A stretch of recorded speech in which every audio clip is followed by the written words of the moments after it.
Hello and welcome back to my YouTube channel. My name is Mary Kay and thank you so much for stopping by. For the returning subscribers, thank you. For the new subscribers, we say hi by hitting that subscribe button. So with this arm sweater, I'm showing you the ways that you can wear. So as you can see, you first of all put in your hand and then you twist it around your neck so that the other hand can come towards the other hand, where you can now put your hand through. So step one, you wear one hand first. Say you're wearing the right hand first, and then you're going to twist it around your neck. That way, if you want the right, the left is going to go towards the left side, and you're going to be able to pull your hand through. This is the first way that you can wear this arm sweater as a scarf. I really hope you're going to find it cute and nice. Oh, here you can use a brush to tie them together so that it can hold it in place. You can also fold it. You get to use your imagination here. You get to just play around with it. Now, the second way is you're going to wear it as a top. Fun fact, you can actually wear it as a top with the front crisscross. So you're going to wear, again, one hand first and then pull it across your chest towards your back, and then just follow the instructions. I'm trying to explain, but I find it hard to really put it there, and plus I'm a visual learner, so I'm just going to shut up and let you see. Okay.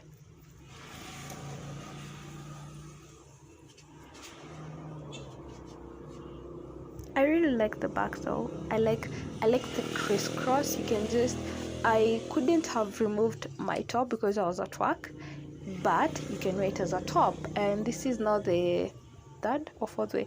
This is the another way of wearing it. And what I've just done basically is the crisscross, but now the crisscross is at the back, and then the back of the crisscross is at the front. Again, I really think you can pull these off just as a top, because just look at that. Now just imagine I didn't have my top, especially, okay, I think I'm referring to the crisscross so much. This one too looks a little bit cute. Look at that. I think you can pull these off as a top, but just show me your creations once you're done. I really enjoy seeing you guys send these your creations to my DM. They really make my day. And here's another way of wearing this. You can also use your brush to hold it together at the very, very top of your hand there so that it doesn't move. And look at that.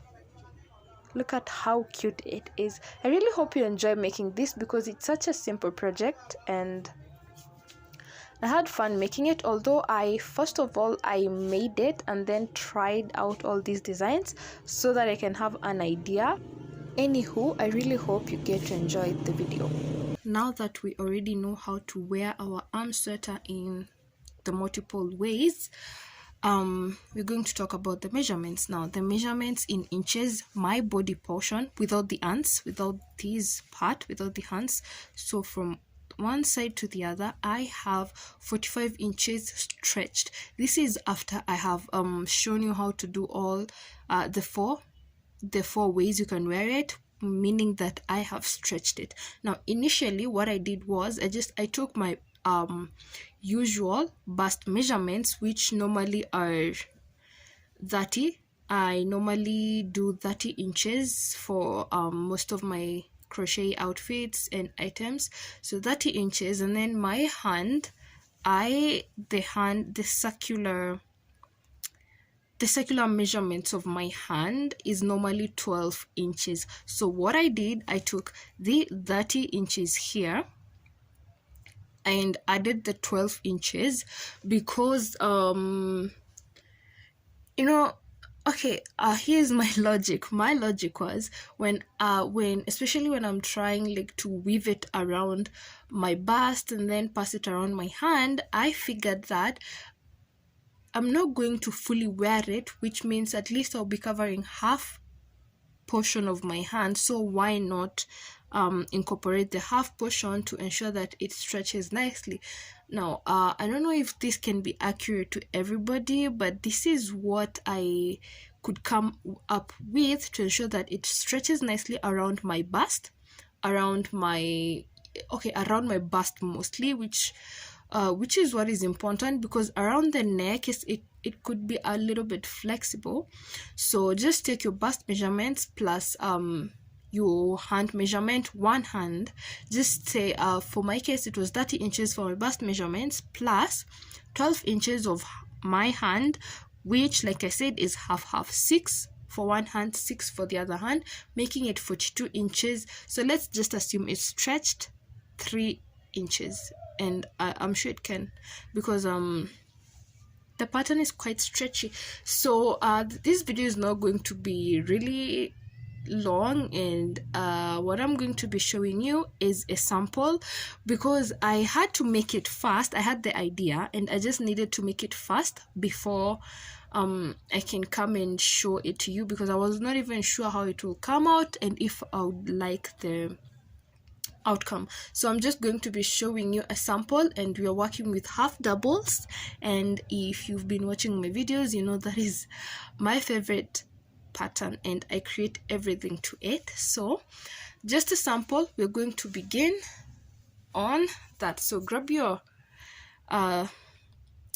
hook, the one that you intend to use, and then your yarn. Remember, your hook should be equivalent to the yarn that you want to use. Now we start slip knot, and just as always, again, for the new ones here, we never work the foundation chain. We work the foundation chain and first row together, because it's more efficient, especially when you have to undo your project. You don't have to undo everything and start count all over. So first of all, since you're working in half doubles, you're going to chain 3. That is the most we can chain for the foundation chain. Okay, so once you chain your 3, what you're going to do, remember, a half double is normally yarn over, and then you go back to the very first stitch that you made, insert your hook, yarn over, pull through. You're going to have 3 loops on your hook. Now, like I said, you're working the foundation chain and then the first row of half double. So which means you're going to yarn over and pull through the first. That is going to count as the foundation chain. You're going to have 3 more loops on your hook. To make your half double, you yarn over and then you pull through everything. Okay?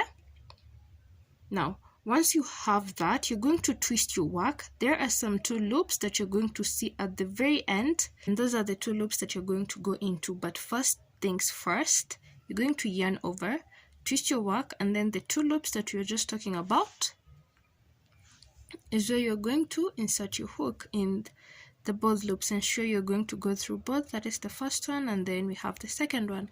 Yarn over and then pull through. Again, you'll have 3 loops on your hook. Now we make our foundation chain. Yarn over, pull through the first one, say it with me, and then you're going to have 3 more loops on your hook, right? And then yarn over and pull through to make your first row of half double.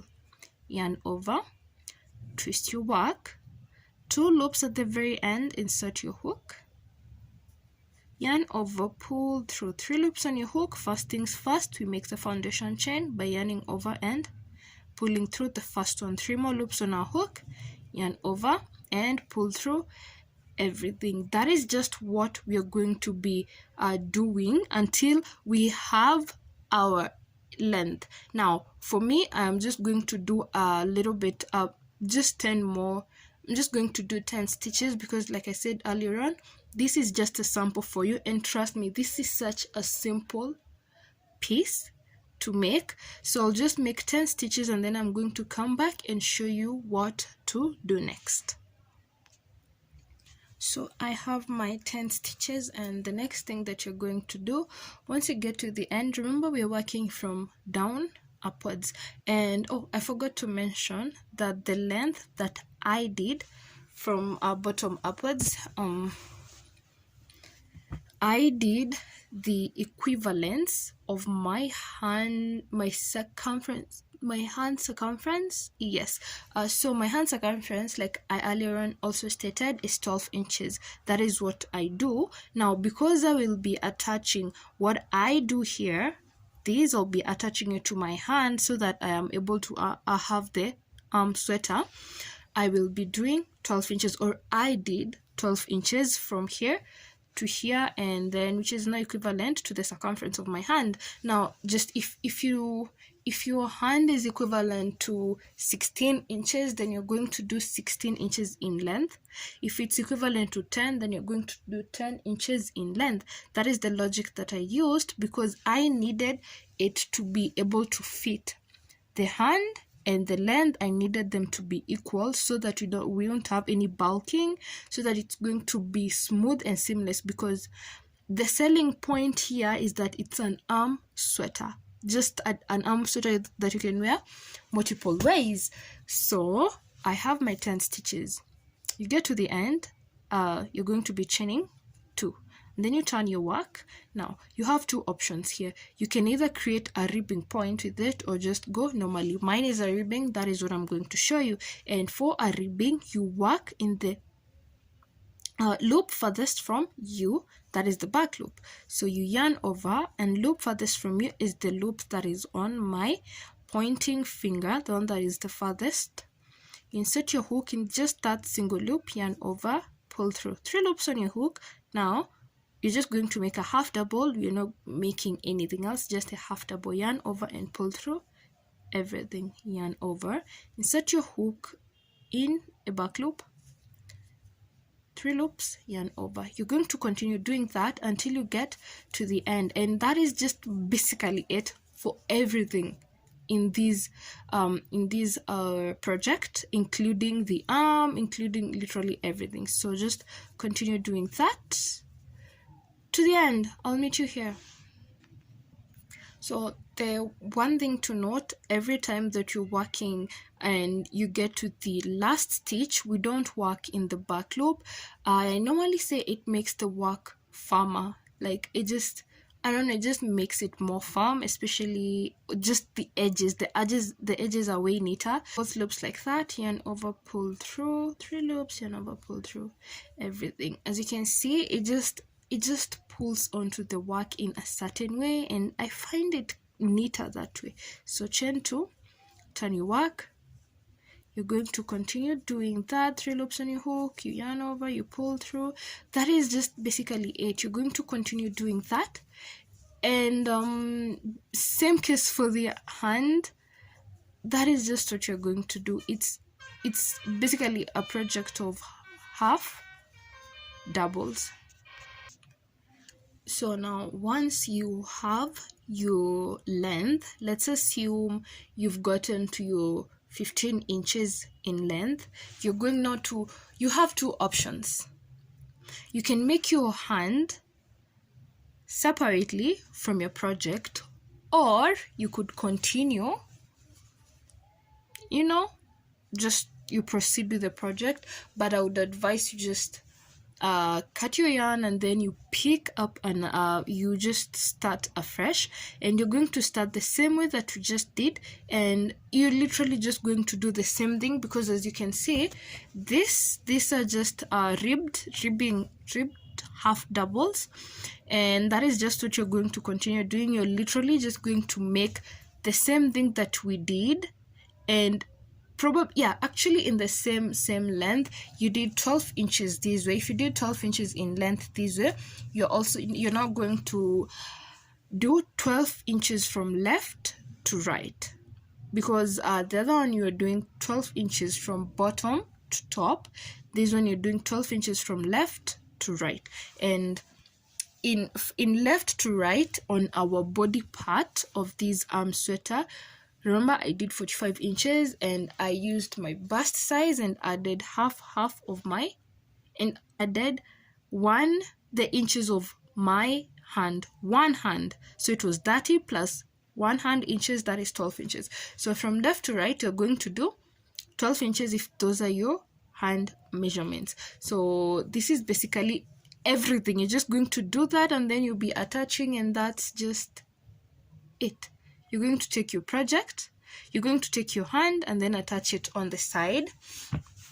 You're just going to attach it here. That's it. Nothing more, nothing less. That is just the only thing you're going to do, although I'll be showing you how to attach. Before I show you how to attach, I remembered we have to work on our rim, and this is the point where our hand cinches and pulls in together to make the cuff. Now, to make that cuffing, you're going to chain the length that you need. If you need 22 inches in hand length, you're going to probably make like 17 inches of these rows and then leave the 5 to make the cuff. You know, like how this hoodie is, you have this cuffing. So what you do, you're going to chain chains equivalent to the length that you need. So again, I'll just be chaining like 5. So there's 1, 2, 3, 4, 5, and then you're going to chain a turning chain 6. So if you need 20 stitches, you're going to chain 20 plus 1. So what you do after you've gotten your turning chain, you're going to twist your work. We are working in the back loop stitches, the very back loop stitches, the ones that look like ones. So you're going to be working in slip stitches.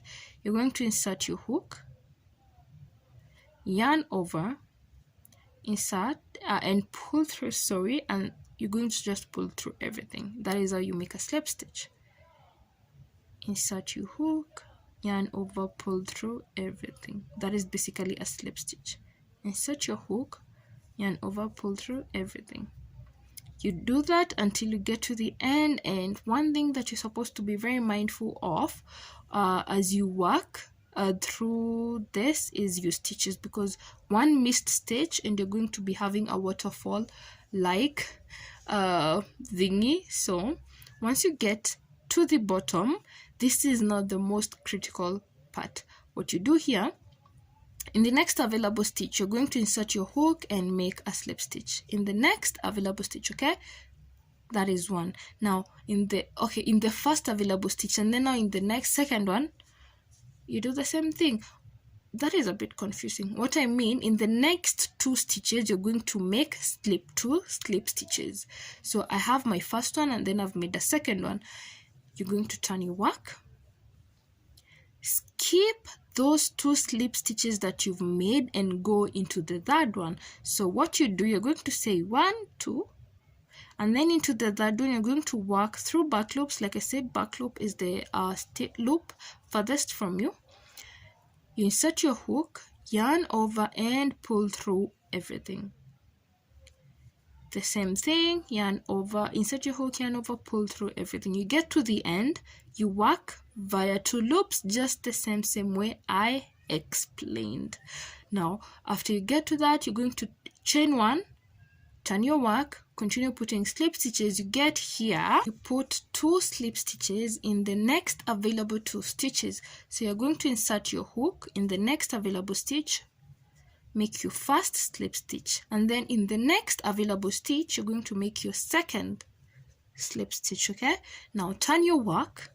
You're going to count those 2 stitches, those 2 slip stitches that you've made, and skip them. Now into the third slip stitch, that is where you're going to insert your hook. So 1, 2, skip those ones, and then number 3 is where you insert your hook, back loops only, yarn over, pull through. And you're only dealing with back loop. Why? Because we need to create this ribbing so that it will cinch on your hand. Now that is literally it.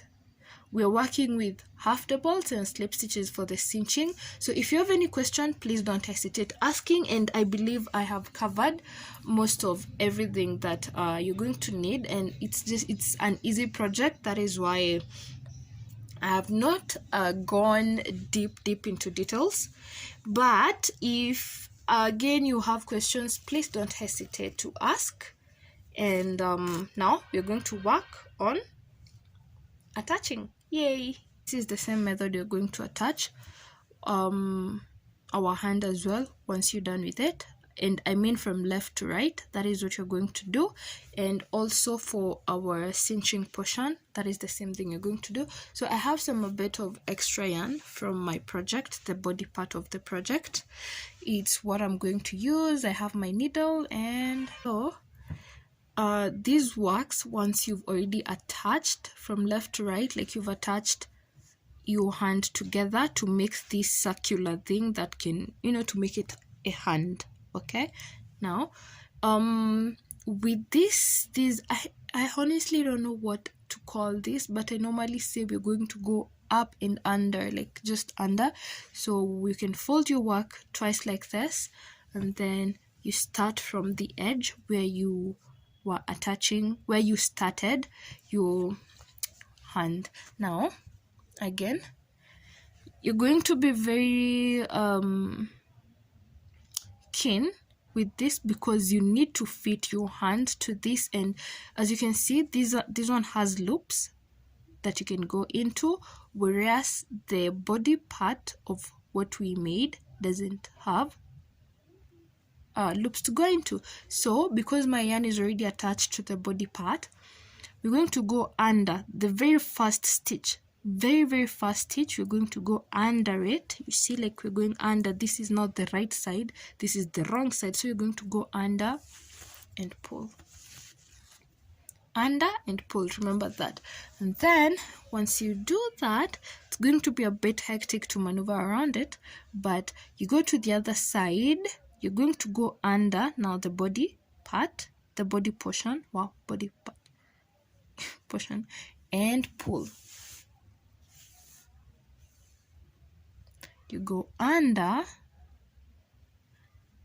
insert your hook, pull. Now the trick is just to go under, and as you pull, it's gathering together. Then you go now to the other panel, the other side. You go under, insert your hook, and pull.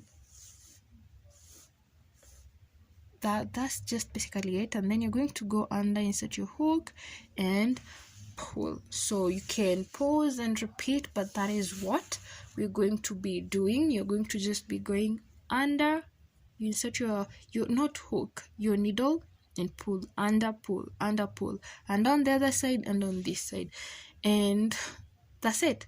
That is just basically it. I personally think this is just such a good and short project, and I really hope you enjoyed it. And thank you so much for watching, and thank you so much for the love that you've been showing me. Thank you for subscribing, thank you for liking, and thank you for leaving me a comment. Have a lovely day, have a lovely time, have a lovely week, month, and wherever you're watching this, be blessed. Thank you.